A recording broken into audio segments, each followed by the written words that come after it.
So what you're going to need for this project is an embroidery ring. I got this one, which is 5-inch diameter, for $1.99. A brush that you can use to spread glue. This is just a part of an old nylon, and also you're going to need some paint and some things to paint on to test it out. First thing you're going to do is unscrew this so that you can remove the outer ring from the inner ring, and you're going to stretch your pantyhose over and pull it nice and tight, then reattach it so that you have this string, or this taut piece of nylon fabric. Obviously, when you are putting the pattern down on whatever it is that you're trying to stencil, or I guess screen print on, when you flip it over, this is the way that it's going to appear. So you're going to want to draw the design the right way on the inside of the circle. I believe in the original video the girl used Mod Podge, but I don't actually have any of that, so I decided to use fabric glue instead, and I spread it all the way around the outsides of that with a paintbrush. So after letting the glue dry overnight, now I'm going to try it out and see exactly how well it works. Alright, I just finished painting. Now for the big reveal.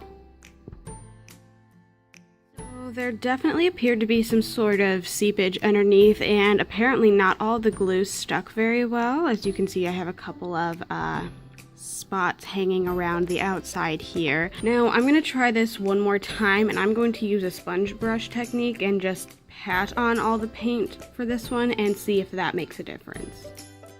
Alright, so I pulled it off, and I gotta say, it definitely looks more true to what I put on the stencil.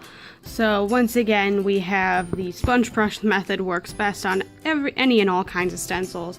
I want to say this is still not quite perfect. I still have a couple of spots hanging out here and there.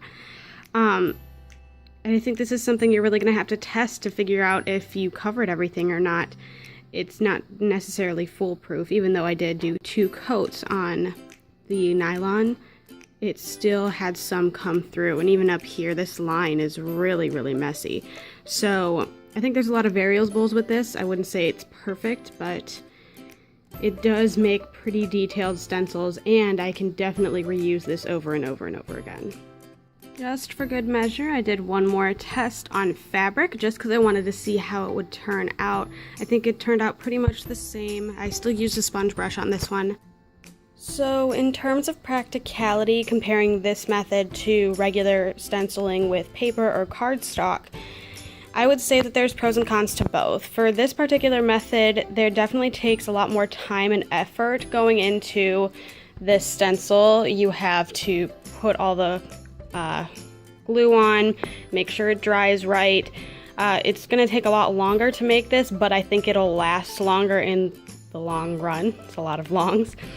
For a paper stencil, I think it's easier to do. I mean, we could easily make this same stencil out of paper. I think it would definitely cause less spillage over the sides, especially if you're using cardstock.